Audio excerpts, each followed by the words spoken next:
श्री शिवाय नमस्तुभ्यम हर हर महादेव। देखिए दोस्तों, आज का यह वीडियो बहुत ही ज्यादा खास होने वाला है।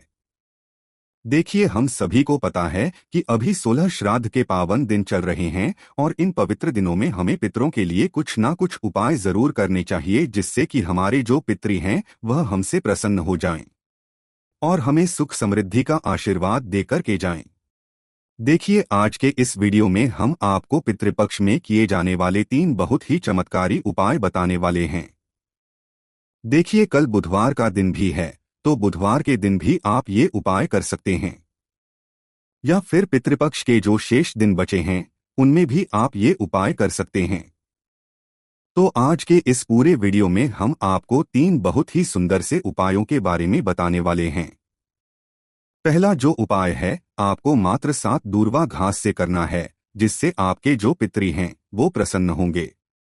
दूसरा जो उपाय है, आपको मात्र 5 लौंग से करना है, जो कि चौमुखी दीपक वाला उपाय है।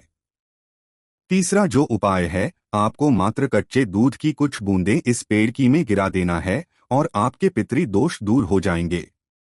तो तीनों ही उपाय बहुत ही चमत्कारी होने वाले हैं।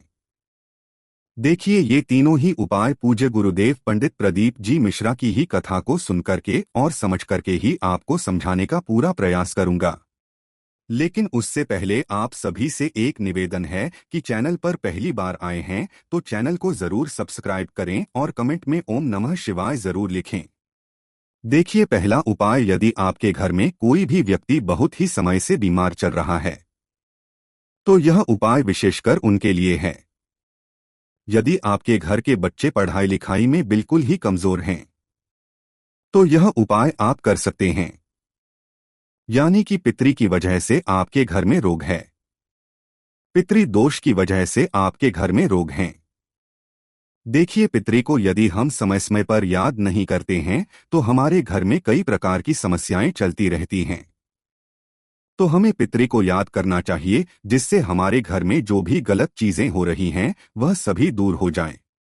देखिए, इस उपाय को करने के लिए मात्र आपको 7 ध्रुवा घास लेनी है। हरी जो दूर्वा घास होती है वो आपको 7 लेनी है और इसका आपको एक बंडल तैयार कर लेना है। अब इसी के साथ में आपको एक तांबे के पात्र के अंदर अपने घर से शुद्ध जल लेना है। देखिए दोस्तों, जब भी आप इस पात्र के अंदर अपने घर के मटके के वहां से जल भरेंगे तो आपको अपने पितरों का स्मरण करते रहना है और आपको हम पितृ देवताएं इस मंत्र का भी जाप करते रहना है। अब देखिए दोस्तों, आपके पास जो 7 दूर्वा, उसे आपको केवल उस जल के अंदर घुमाना है।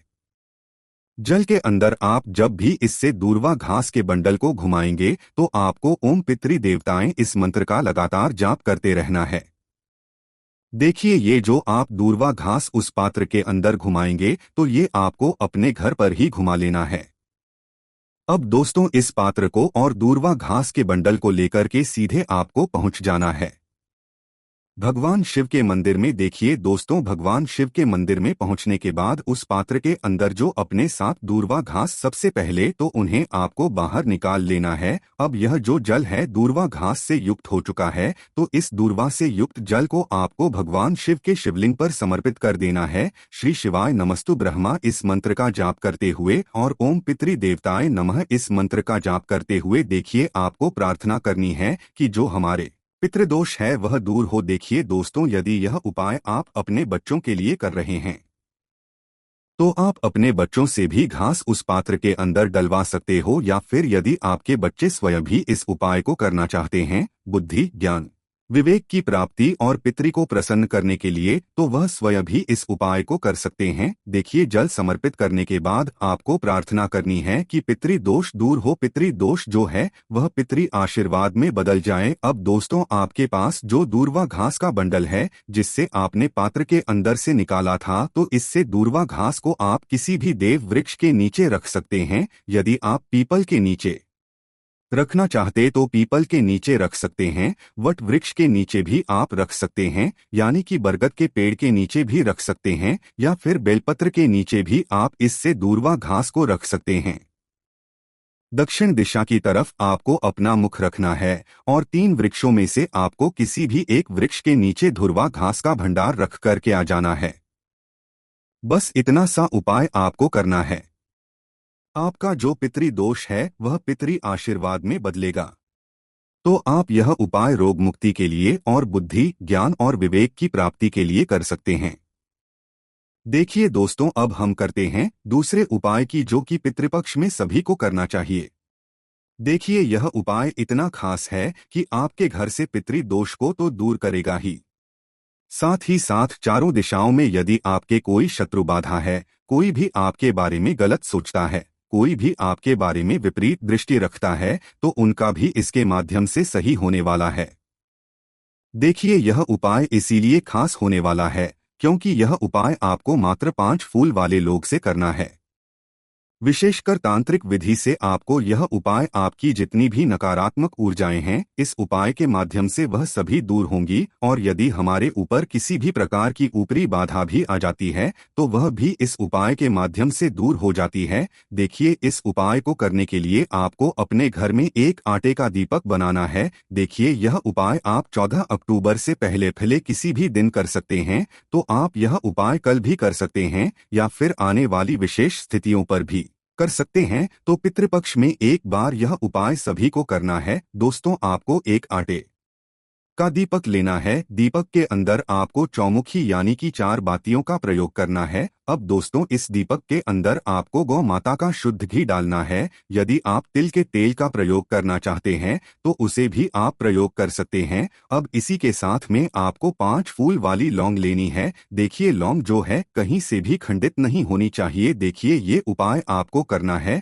भगवान शिव के मंदिर में श्राद्ध पक्षी के दौरान। आपको किसी भी दिन पहुंच जाना है भगवान शिवा के मंदिर में। केवल आपको जाना है प्रदोष काल के समय। देखिए, सबसे पहले तो ये जो चौमुखी दीपक है भगवान शिव के शिवलिंग के सामने रखना है, और आपके पास जो 5 लौंग है उन्हें आपको अपने सीधे हाथ में रखना है, मुट्ठी बंद करना है, और आपको ओम पितृ देवताएं नमः, ओम पितृ देवताएं नमः, ओम पितृ देवताएं नमः, ओम पितृ देवताएं नमः इस मंत्र का जाप करते रहना है। आपको ओम पितृ देवताएं नमः इस मंत्र का 5 बार या फिर 11 बार जाप कर लेना है। पितृदोष दूर हो, पितृदोष जो है वह पितृ आशीर्वाद में बदल जाए, ऐसे आपको कामना करनी है। और सबसे पहले आपको ये दीपक जो है प्रज्वलित करना है। दीपक को करने के बाद ये जो लौंग है आपको उस दीपक के अंदर डाल देना है। देखिए, सबसे सरल और आसान उपाय है। आपके घर की सारी नकारात्मक ऊर्जाओं को दूर करने के लिए बहुत ही प्यारा सा उपाय है। सभी को ये उपाय केवल एक बार तो जरूर करना है।